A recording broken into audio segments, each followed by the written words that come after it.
Today we have some horrible sliding rails, just a bad design. The clips are bad. This has actually been replaced already with the original clips, which are not strong enough. This is the PVC board I'm going to use for the new spacers.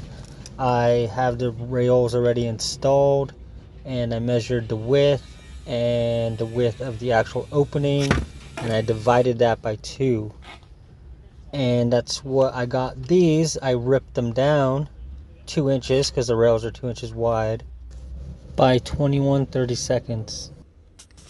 Right here you see me using my laser level so I can have the rails level across both sides.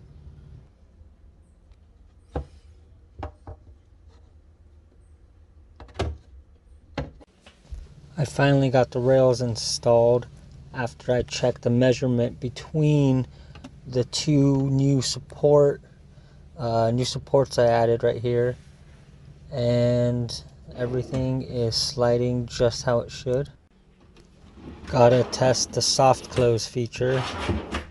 You gotta love soft close, that's amazing. Also, these rails are designed to support 100 pounds.